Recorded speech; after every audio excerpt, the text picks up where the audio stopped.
하나님의 말씀은 마가복음 8장 22절로부터 26절까지 말씀입니다. 마가복음 8장 22절로부터 26절까지 말씀 제가 대표로 봉독하겠습니다. 벳세다의 이름에 사람들이 맹인 한 사람을 데리고 예수께 나와 손 대시기를 구하거늘 예수께서 맹인의 손을 붙잡으시고 마을 밖으로 데리고 나가사 눈에 침을 뱉으시며 그에게 안수하시고 무엇이 보이느냐 물으시니 쳐다보며 이르되 사람들이 보이나이다. 나무 같은 것들이 걸어가는 것을 보나이다 하거늘 이에 그 눈에 다시 안수하심에 그가 주목하여 보더니 나아서 모든 것을 밝히 보는지라. 예수께서 그 사람을 집으로 보내시며 이르시되 마을에는 들어가지 말라 하시니라. 아멘. 잠시 기도하겠습니다. 하나님 아버지, 2000년 전 예수님께서 육신의 몸을 입고 이 땅에 오셨을 때 일어난 사건을 저희들이 오늘 접합니다. 이 말씀이 나를 위한 하나님의 말씀으로 이 시간에 받을 수 있는 귀하고 복된 시간이 될 수 있도록 주님 인도하여 주시옵소서. 이 눈을 뜬 맹인이 바로 나가 되게 하시고 나의 눈을 만졌던 그 주님의 만지심을 친히 우리가 체험하는, 우리의 삶 가운데 체험하고 그 주님의 음성을 또 듣는 이 시간 될 수 있도록 하나님 은혜를 베풀어 주시옵소서. 예수님 이름으로 기도합니다. 아멘. 우리나라에서는 맹인이라고 쓰지 말라고 그러더군요. 맹인이 원래 높임말인데 아마 사회적으로 자꾸 이것이 좀 낮게 얘기하는 용어가 되다 보니까 맹인 대신에 시각장애인 이렇게 불러야지 맞다 하는 것이 이게 국어 우리의 이 얘기입니다.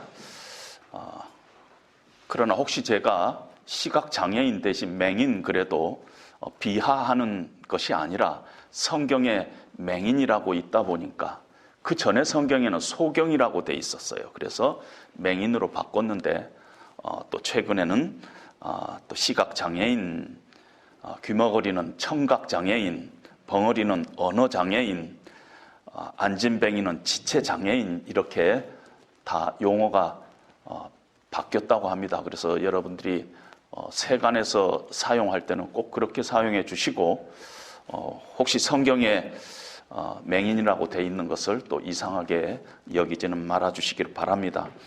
예수님께서 시각장애인의 눈을 뜨게 하시는 이 기적의 사건이 오늘 성경에 기록되어 있습니다. 다른 기적 사건과 달리 좀 저에게는 이상한 기적 사건으로 다가왔습니다. 어떻게 보면은 기적 같지 않는 기적 사건이 오늘 성경에 기록되어 있다. 저는 그렇게 생각을 하게 됐습니다. 그리고 이 사건이 성령 하나님께서 우리를 위해서, 나를 위해서 기록한 사건이라면은 우리가 이 사건을 잘 살펴보면은 우리에게 주시는 메시지가 분명히 있을 것이다 하는 그런 생각을 가지고 오늘 이 말씀을 제가 접근을 했습니다. 예수님께서 벳세다라는 마을로 가셨는데 사람들이 시각장애인 한 사람을 데리고 예수님께 와서 예수님께서 고쳐주시기를 원했습니다. 그런데 다른 기적 사건과 달리 예수님께서 그 자리에서 기적을 베푸시지 아니하시고 소경의 손을 잡고 마을 밖으로 데리고 나가십니다. 벳세다 마을 안에서 마을 밖으로 데리고 나가셨다. 마을 안과 마을 밖이 어떤 차이가 있는가?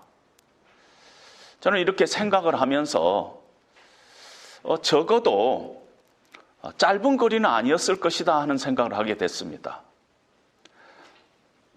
서로 물리적으로 짧은 거리를 할지라도 이 소경에게는 짧은 거리가 아니었을 것이다. 적어도 이 소경의 관점으로 봤을 때는 짧은 거리가 아니었을 것이다. 이렇게 생각을 합니다. 제가 매일 드나들던 저희 집에서, 그렇게 크지 않은 집이지 않아요? 드나들던 집에서 제 방에서 부엌까지 눈을 감고 한번 걸어봤습니다. 어제요. 그랬더니 제 눈에는 선한데 쉽지가 않아요. 그냥 이렇게 눈을 감고 바로 이 앞에 거리인데 걷는 것이 쉽지 않았습니다. 한번 여러분들이 한번 자기 스스로 한번 해보세요. 내가 매일 익숙하고 기억이 충분히 머릿속에 있는 길, 내가 일하는 직장, 학교, 회사, 교회, 이 안에서 눈을 감고 우리가 이렇게 짧은 거리지만 걷다 보면은 손을 어딘가 짚지 않고서는 쉽게 걷지 못하게 될 것입니다. 마을 안과 마을 밖은 적어도 이 시각장애인에게는 쉽지 않는 길이었을 것이다. 아무 문제점이 없고 아무 두려움 없이 아무 당황감 없이 자연스럽게 걸어갈 수 있는 그런 거리는 아니었을 것이다 하는 것이 제 생각입니다. 그리고 한번 가본 길이라 할지라도 손을 잡고 걸어가더라도 그 길이 쉬운 길이 아닌데 이렇게 걷다 보면은 손을 잡고 걸어가는 사람을 의지할 수밖에 없습니다. 그렇지 않겠어요?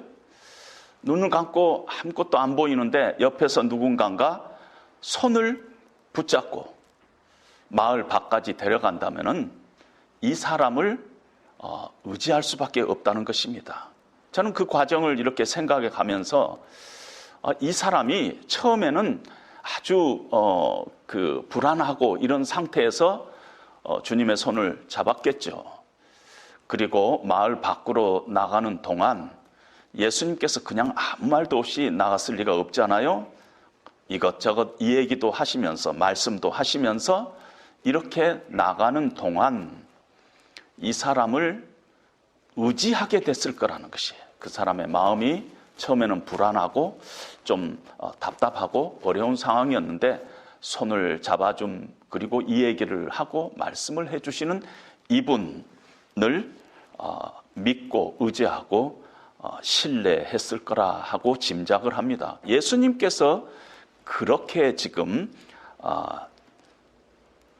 이끌고 계시고 있구나 하는 것을 짐작을 하게 됩니다.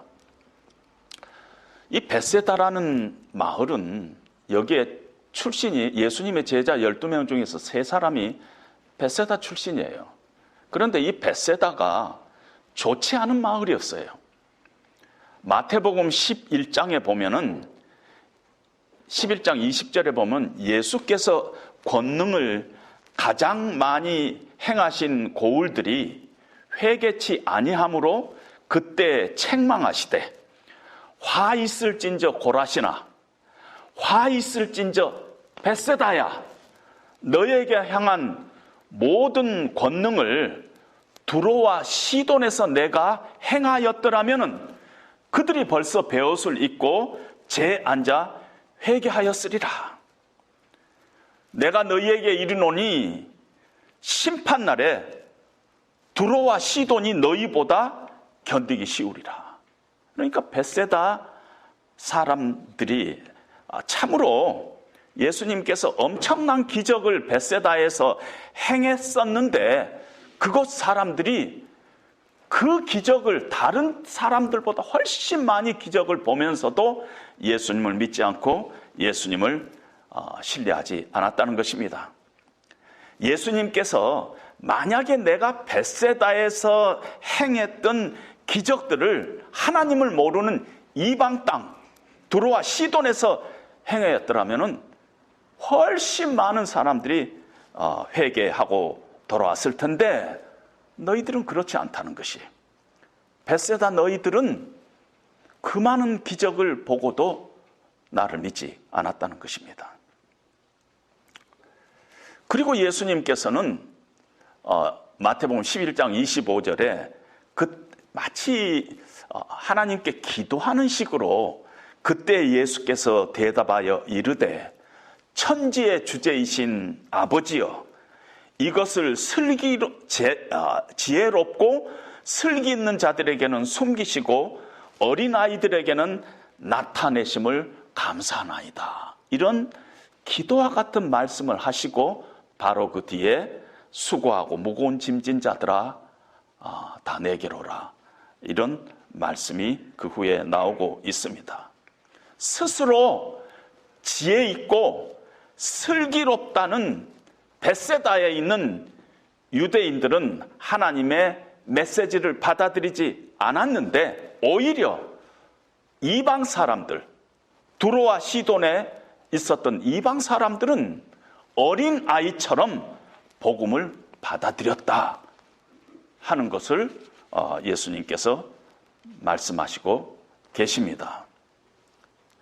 슬기롭고 지혜 있고 나는 볼 수 있다 하는 수많은 벳세다 사람들 속에서 한 시각장애인이 어린 아이처럼 예수님의 손에 끌려 나오는데, 마을 밖으로 나오는 동안, 예수님의 손을 붙잡고 나오는 동안 예수님을 신뢰하고 의지하는 마음이 생겨가지고 눈을 보게 됐다는 것이에요. 단순히 육신적으로 눈을 뜨는 것이 아니라 예수님이 그동안에 말씀하시고 그 예수님을 신뢰하는 동안에 심령의 눈이 열리면서 예수님을 신뢰하고 의지하면서 그 자리로 나오면서 결과적으로 그 육신의 눈까지 뜨게 됐다. 이렇게 우리가 논리적으로 유추를 하는 것이 맞다 하고 생각을 합니다.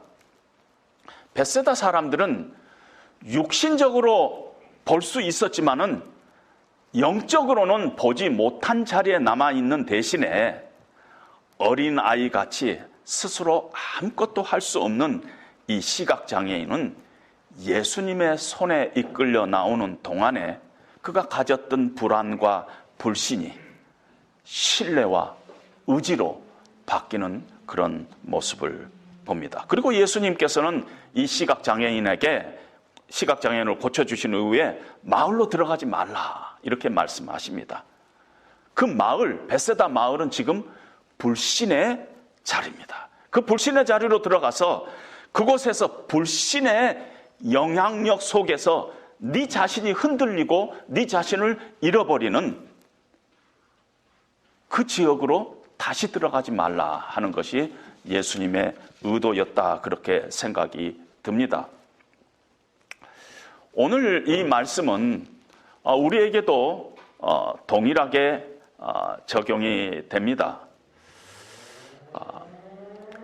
때로는 주님은 우리가 불신의 자리에 있을 때 우리의 손을 붙잡고 신뢰의 자리로 우리를 끌고 나오실 때가 많이 있습니다.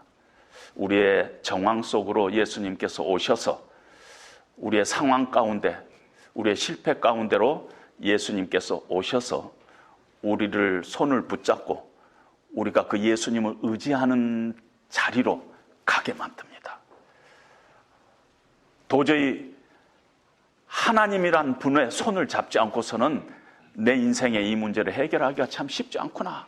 그렇게 약한 마음을 하나님께서 허락하시고 그때 하나님께서 손을 붙잡고 우리를 하나님을 신뢰하는 자리로 인도하시는 때가 많이 있다는 것입니다. 만일 우리가요, 하나님을 신뢰하지 못한다면은 우리가 지식이 모자라서가 아니에요. 우리가 어떤 학벌이 부족해서가 아니에요. 우리가 형편이 안 돼서가 아니에요.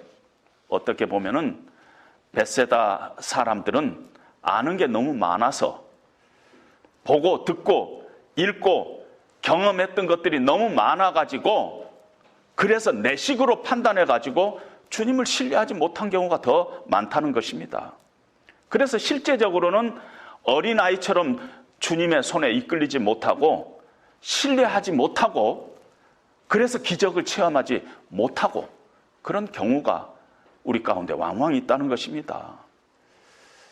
여러분, 기독교에 대해서 많이 비판을 하죠. 악성 댓글이 많이 있죠.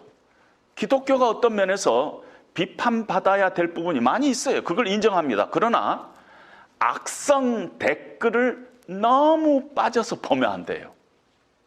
막 악성 댓글 빠다 보면은 아는 게 너무 많아져요. 그것이 사실이든 혹은 사실이 아니든 자꾸 지식이 많아집니다. 그래서 기독교를 내 식으로 판단해서 그때부터 기독교를 떠나는 사람이 많아지는 것입니다. 기독교의 문을 들어섰다가 악성 댓글 때문에 내가 너무 아는 것들이 많아져 가지고 이제는 기독교가 이래, 기독교는 저래 이러면서 판단하면서 내가 이제 판단자가 돼가지고 하나님을 의지하지 않고 하나님을 떠나는 사람들을 많이 봅니다. 또 놀라운 것은요, 성경 대신에 기독교 서적을 많이 본 사람이 있어요. 성경은 상당히 멀리 있는데 기독교 서적은 너무 가까이 있어요. 비슷한 서적들, 기독교 이름만 붙어져 있는 서적들은 너무 심치 않은 사람들이 있습니다. 여러분, 많이 보지 마세요. 거기에 항상 유익한 것만 있지 않고 독한 것도 많이 있어요. 그래서 그러다 보면은 기독교를 떠나는 사람들이 꽤 있어요. 제 주변에도 기독교 서적을 너무 많이 읽다가 기독교를 떠나는 사람들이 있다는 것입니다.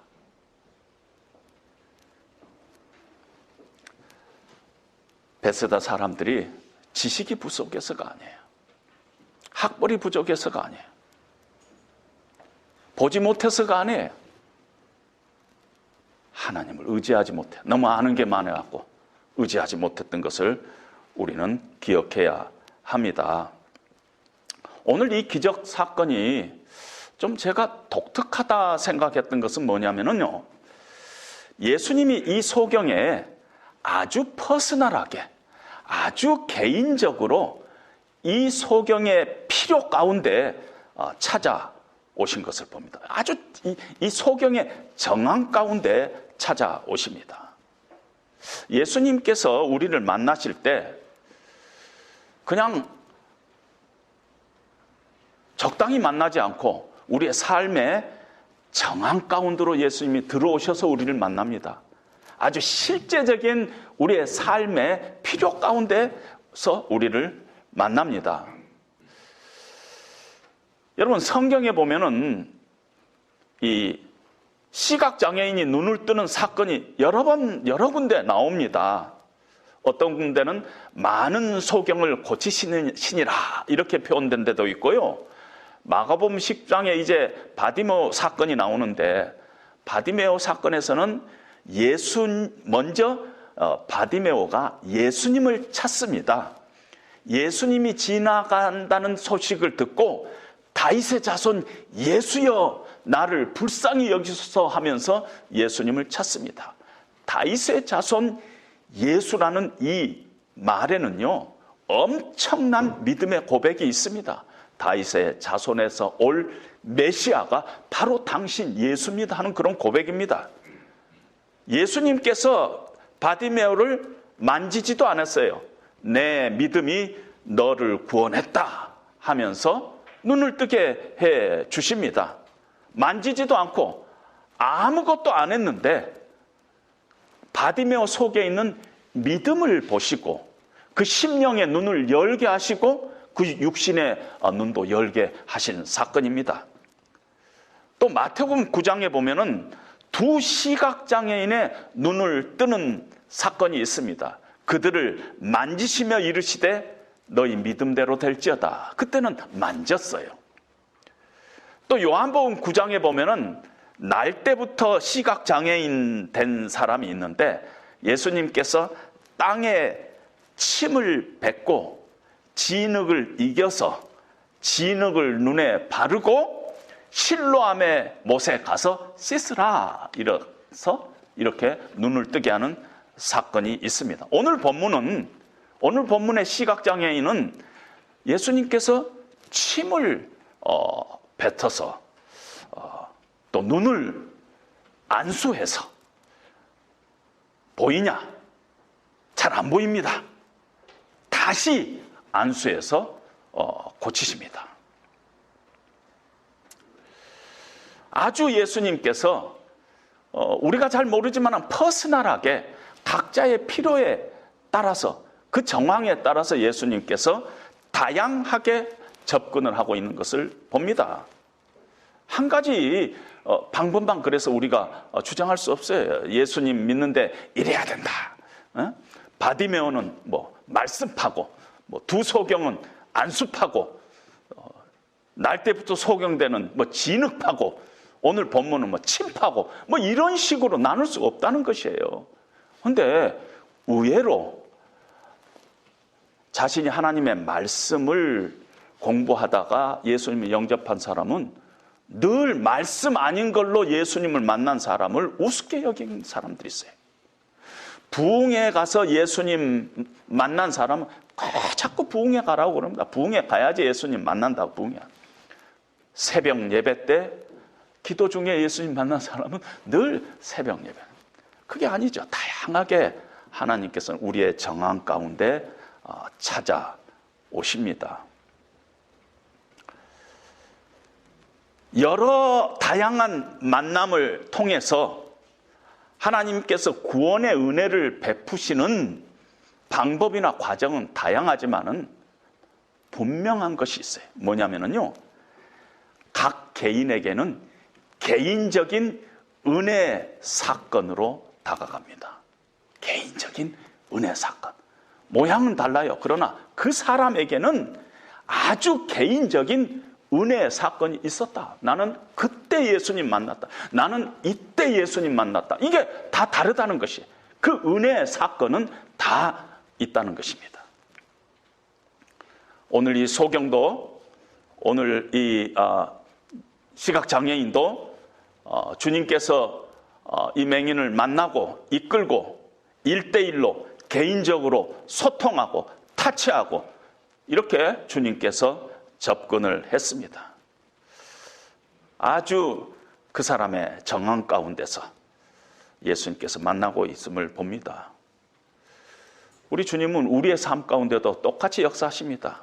우리의 입장, 우리의 상황, 우리의 약함, 우리의 처지, 이런 가운데로 예수님께서 오십니다. 예수님께서는 우리의 연약함을 체휼하시는 분입니다. 공감하시는 분이에요. 아파하시는 분이에요. 그 자리에서 예수님께서 우리를 만납니다. 거기서 우리를 만나요. 우리의 약함, 그것 때문에 하나님을 의지할 수밖에 없는 우리의 죄악됨, 그것 때문에 나는 하나님을 붙잡을 수밖에 없는 그 자리, 거기서 예수님께서 우리의 삶의 한복판에서 아주 퍼스널하게, 아주 개인적으로 우리의 체질을 다 아시는 분이니까 거기에서 우리를 만나는 것입니다. 만약에 우리가 이것을 믿지 않으면은 우리의 신앙생활이 겉돌게 돼 있어요. 우리의 신앙생활이라는 건 저 사람처럼 되는 것이 아니에요. 어떤 세트된 모습으로 바꿔나가는 것이 아니에요. 나 저 사람처럼 기도 잘했으면 좋겠다. 저 사람처럼 성경 많이 암송했으면 좋겠다. 저 사람처럼 봉사 잘했으면 좋겠다. 저 사람처럼 되는 것이 기독교가 아니라 지금 바로 내가 존재하고 있는 이 현존하는 내 모습, 내 삶의 실존 가운데서 나를 만나시는 주님을 붙잡는 것이 신앙생활이라는 것입니다. 그 주님을 만나고 그 주님 붙잡고 그 주님을 경험하는 것이 신앙생활이라는 것입니다. 그리고 신앙생활 하다 보면은 뭐 믿음이 얕으니, 믿음이 좋으니, 또 뭐 믿음 뜨거우니, 미지근하니, 그게 중요한 것이 아니에요. 중요한 것은 내가 지금 하나님의 은혜 가운데 있느냐 없느냐, 이것이 제일 중요한 것이에요. 내가 지금 주님의 은혜의 대상자냐, 내가 주님의 은혜를 받고 있는 자냐, 이것이 중요한 것이지, 은혜 빼버리고 다른 것이 내 신앙을 지금 지배하고 있으면 안 된다는 것입니다. 내가 어떤 모습으로 되느냐 하는 것은 우선적이지 않다는 것이에요.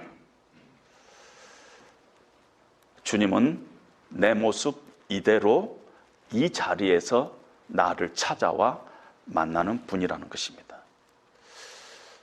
때로는 우리의 고통 가운데, 때로는 우리의 실패 가운데, 때로는 우리의 좌절 가운데, 그 가운데 찾아오세요. 무관하신 분이 아니세요. 예수님께서 먼저 찢기시고, 먼저 상처받으시고, 먼저 배척당하시고, 먼저 죽임을 당하셨어요. 우리 인간이 체험할 수 있는 가장 힘든 고독과 고통과 버림받음과 죽음을 예수님께서 먼저 체험했어. 왜 그렇게 체험하셨냐면, 우리를 위해서, 우리의 고통을 채울하시기 위해서, 공감하시기 위해서, 우리 가운데 찾아오시기 위해서 예수님께서 먼저 우리가 처할 수 있는 어떤 상황도 다 경험했던 분입니다. 따라서 우리의 신앙생활에서 형식에 치우치는 건 그렇게 좋지 않은 것이에요. 우리가 물론 때로는 신앙생활에서 필요한 틀이 있어요. 형식이 있어요. 주일 11시 이 자리 예배, 이것은 형식이죠. 이것은 중요한 것입니다. 그것이 필요 없다는 것이 아닙니다. 그러나 만약에 우리가 주님을 만나는 그 만남에 방해가 된다면은, 적어도 일시적이지만은, 우리의 순간적이지만은 우리의 형식을 부셔야 될 때도 있다는 것입니다. 그때 우리의 자존심도 내려놔야 될 때가 있다는 것이에요. 그때 자존심 붙잡고 주님을 배척하는 일이 없기를 바랍니다. 우리가 어느 때는 내려놔야 돼요. 어느 때는.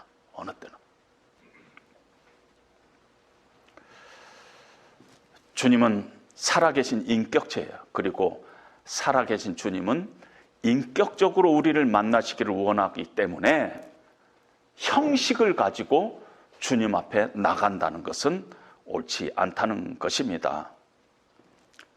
다시 한번 말씀드립니다. 우리의 신앙생활에 중요한 것은 우리 있는 자리에서, 내 삶의 현실 속에서 내 모습 이대로 주를 향해서 우리의 심령이 부르질 수 있어야 되는 것.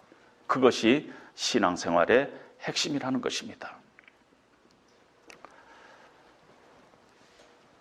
이렇게 주님은 우리를 만나실 때 우리의 정황 가운데, 아주 개인적으로 퍼스널한 가운데, 우리의 현존 가운데서 찾아오셔서 우리를 만나 주신다. 그런 어떤 독특함을 발견했습니다. 두 번째로는요, 이 사건이 참 이상한 기적 사건이잖아요. 기적은 사건인데, 사건은 어떤 이벤트인데, 그 자리에서 뭔가 딱 벌어져야지 이게 기적인데, 지체부자유가 일어나고 죽은 자가 살아나고 맹인이 눈을 뜨고, 이것이 기적인데 오늘 본문은 그렇지가 않아요. 시각장애인의 손을 잡고 마을 밖으로 나가는 동안 예수님께서 1대1로 만나시고 눈을 만지시고 보이냐 하고 물었습니다. 이 시각장애인이 보이긴 보이는데 잘 보이지 않고 희미해요. 나무 같은 것들이 걸어다닌 것 같아요. 예수님께서 다시 손을 얹어 안수함에 밝히 보이더라. 이렇게 지금 본문이 되어 있다는 것입니다. 제가 어떤 분이 퀴즈를 저한테 낸 분이 있었어요. 성경에서 딱 한 군데 예수님이 첫 판에 안 된 곳이 있다. 첫 판에. 그거 아냐? 첫 판에 안 된 곳이 있다. 얼마나 성경을 읽었으면은 목사한테 질문을 하겠어요. 예수님도 실수가 있다? 한 판에 안 되는 거가 있다. 한 판에. 그게 오늘 본문이더라고요. 오늘 본문. 한 판에 안 되고.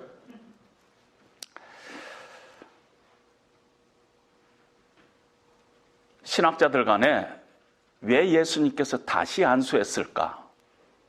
이 시각장애인의 믿음이 부족했다. 이렇게 설명을 하는데 저에게는 그것이 충분하지가 않았습니다.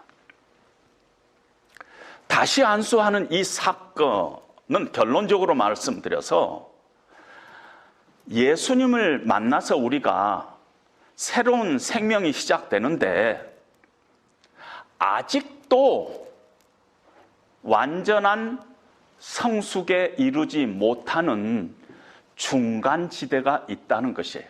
중간지대. In between stage가 있다는 것입니다.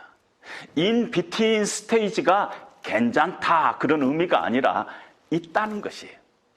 우리 안에 있다는 것입니다. 본문이 있기 전에 본문은 아주 짧은 5절에 불과한 것이지만 본문 앞에 거대한 사건이 있고 본문 뒤에 또 거대한 사건이 있습니다. 오늘 본문 직전에 예수님의 제자들이 수많은 기적을 체험했어요. 귀신이 쫓겨나가고 벙어리가 말을 하고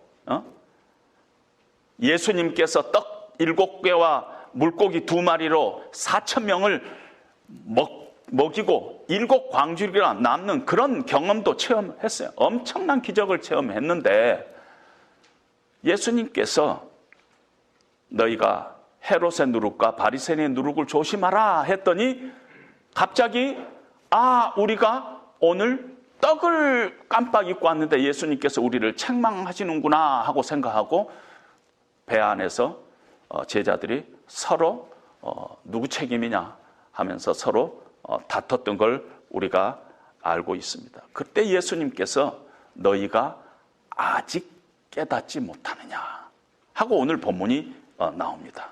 어찌 너희 믿음이 그렇게 둔하냐? 너희가 어찌 눈이 있어도 보지 못하고 귀가 있어도 듣지 못하고 기억도 못하느냐?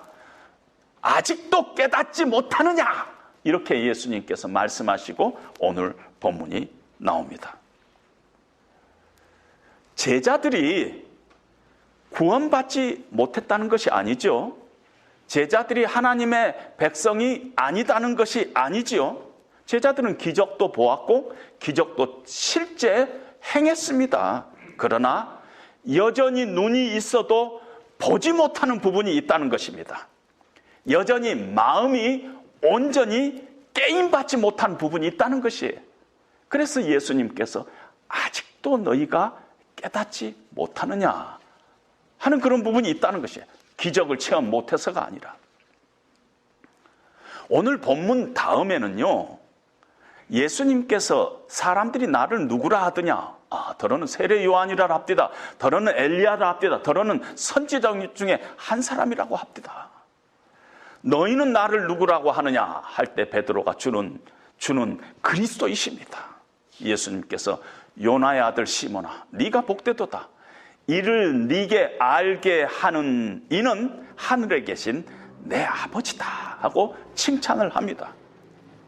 그리고 예수님께서 이제 내가 예루살렘으로 올라가서 많은 고난을 받고 죽임을 당할 것이다. 그리고 사흘 만에 다시 살아날 것이다 하고 제자들에게 처음으로 예수님께서 고난 받으실 것을 말씀했습니다. 그때 베드로가 예수님을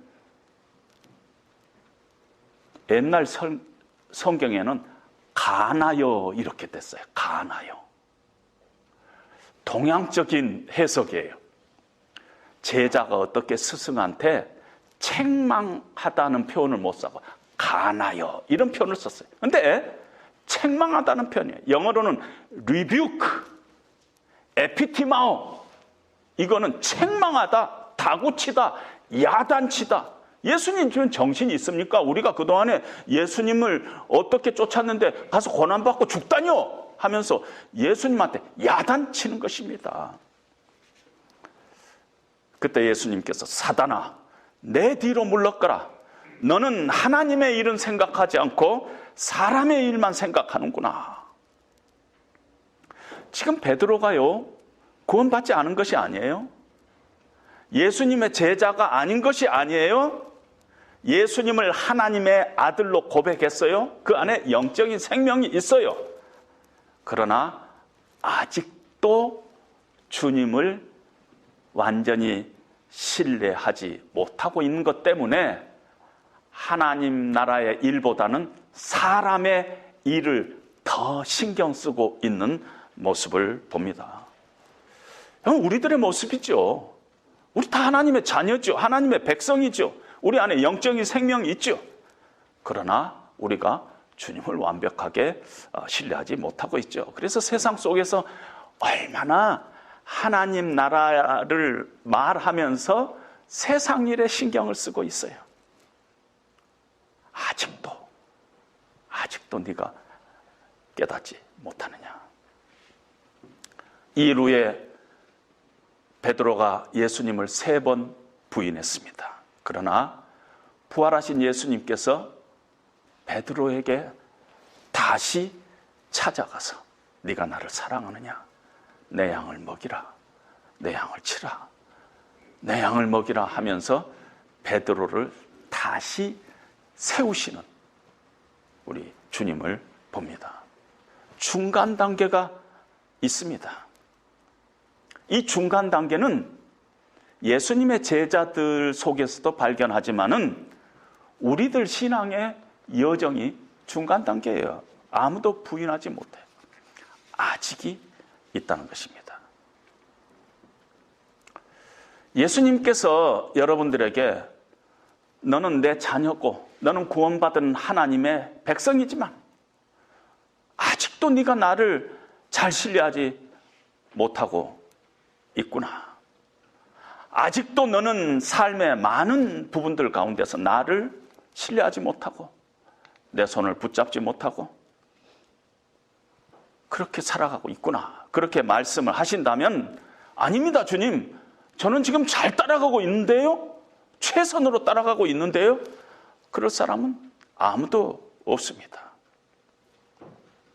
주님을 믿지만은 우리가 주님의 그 망극하신 사랑을 완전히 깨닫지 못하고 있기 때문에 주님의 능력을 완전히 우리가 깨닫고 있지 못하기 때문에 우리가 그만큼 주님을 덜 신뢰하고 그만큼 우리가 실패하고 그런 우리의 중간 단계에 있는 우리들의 모습을 우리는 인정하지 않을 수 없다는 것입니다. 그런데 우리 주님은 우리의 이 약함과 우리의 실패와 우리가 깨어지고 넘어지고 죄짓고 하는 그 자체를 무시하지 않는다는 것입니다.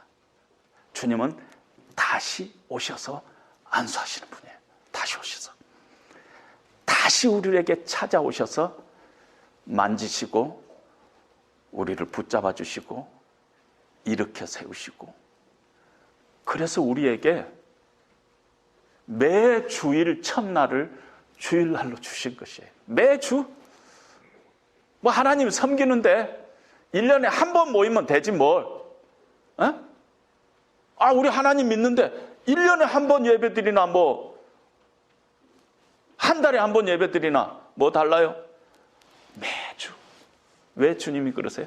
다시 시작하라고. 지난 일주일 동안 그래 이 부분 약했지, 이 부분 실패했지, 넘어졌지. 그래 다시 시작하자.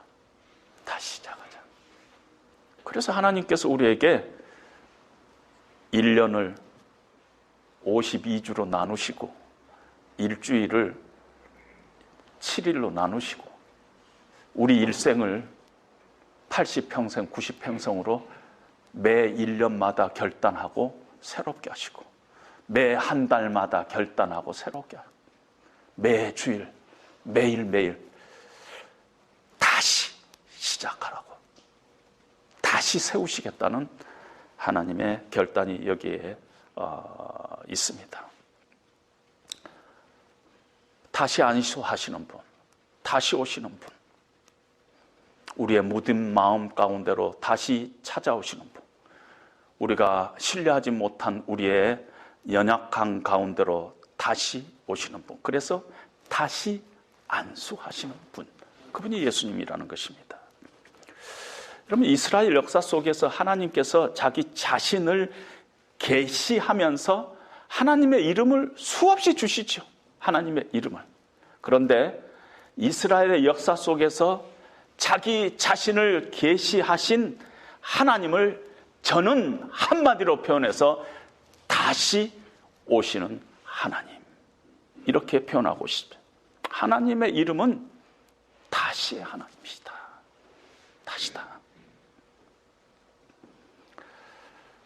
그래서 하나님께서는 이 순간 우리에게 요구하는 것이 단 한 가지예요. 우리의 현주소를 가지고 하나님 앞에 나오라는 거예요. 거짓된 주소 말고, 하나님 나 이거 봉사했는데요, 이렇게 섬겼는데요, 이렇게 구제했는데요, 이게 아니라, 그 어떤 모양이 아니라 네 현주소 그거 가지고 오라나. 주님, 제가 너무 힘들어요. 주님, 잘 믿어보려는데 왜 이렇게 안 돼요? 주님 살아계신 건 나 인정해요. 주님이 하나님의 아들이라는 거 저 인정합니다. 믿습니다. 주님이 이 자리에 우리와 함께 하시는 거 믿습니다. 그런데 주님, 이상하게요, 내 삶이 그렇게 따라오지를 못해요. 내 행동이 그렇게 따라오지를 못해요. 내 결심대로 안 돼요. 내 의지대로 안 돼요. 그냥 순간순간 죄를 호흡하고 살아가고 있어요. 그게 우리의 현주소예요. 그런데 주님은 놀랍게도 그 현주소를 가지고, 내 실존을 가지고, 내 연약함을 가지고, 내 실패를 가지고, 내 불신을 가지고, 내 죄악됨을 가지고 주님 앞에 나와서 맹인이 주님의 손을 붙잡듯이 주님의 손을 붙잡고 동네 밖으로 나가기를 주님께서는 원하신다는 것입니다. 날마다 우리는 그 주님을 우리는 붙잡아야 돼요. 주님이요, 이 손을 꼭 잡고 가소서. 약하고 피곤한 이 몸을, 인생이 힘들고 고난이 겹칠 때 주님이여, 이 손을 꼭 잡고 가소서. 이런 우리의 부르짖음에 주님은 우리의 손을 반드시 붙잡고 우리를 동네 밖으로 데리고 나가셔서 우리를 다시 세우시고, 다시 일으키시고, 다시 새롭게 하시고, 다시 우리에게 사명을 맡기시는 다시의 주님인 것을 우리가 잊지 말아야 할 것입니다. 우리는 이 사건을 통해서 이것이 참으로 기적의 사건이다, 내가 바로 이 소경이다, 내가 언젠가 불신의 자리에 있을 때 하나님께서 나를 찾아오셔서 불안하고 실패와 좌절과 낙심 가운데 있는 나를 붙잡으시고 주님을 의지하고 주님을 신뢰한 자리로 나를 인도하셨다. 주님은 나의 정황을 채울하시는 분이다. 내가 실패할 때마다 주님은 다시 찾아오셔서 베드로를 다시 세운 것 같이 다시 나를 일으켜 세우시고, 다시 안수하시고, 다시 만나시고, 다시 새롭게 하시고, 다시 소명을 주시는 주님을 여러분들의 인생 속에서 날마다, 가능하면 날마다 체험하시기 하면서 여러분들의 인생이 참으로 주님 안에서 복된 인생이 되시기를 예수님의 이름으로 다시 한번 축복드립니다. 기도하겠습니다. 하나님 아버지, 언제부턴가 우리 마음속에 굳어져 있는 우리의 모습이 있습니다. 내가 이런 사람이 돼야지, 이런 행동을 해야지, 저 사람처럼 돼야지. 그러나 하나님은 나의 현주소, 나의 실존 속에, 삶의 깊은 정황 가운데, 내 경험 가운데 개인적으로 찾아오셔서 그곳에서 나를 부르고 있다는 것을 이 시간에 말씀을 통해서 다시 한번 바라보게 됩니다. 아직도 주님을 믿지만 아직도 주님을 사랑하지 못하고, 그만큼 사랑하지 못하고, 그만큼 신뢰하지 못하고, 늘 실패 가운데 있는 저의 모습. 그러나 그때마다 나의 믿음 없음 가운데 찾아오셔서 나를 안수하시고, 나를 붙잡으시고, 나를 일으켜 세우시는, 그래서 마을 밖으로 데려가시는 주님의 손길을 날마다 체험하면서 살아가는 저희들 될 수 있도록 주님 인도하여 주시옵소서. 예수님 이름으로 기도합니다. 아멘.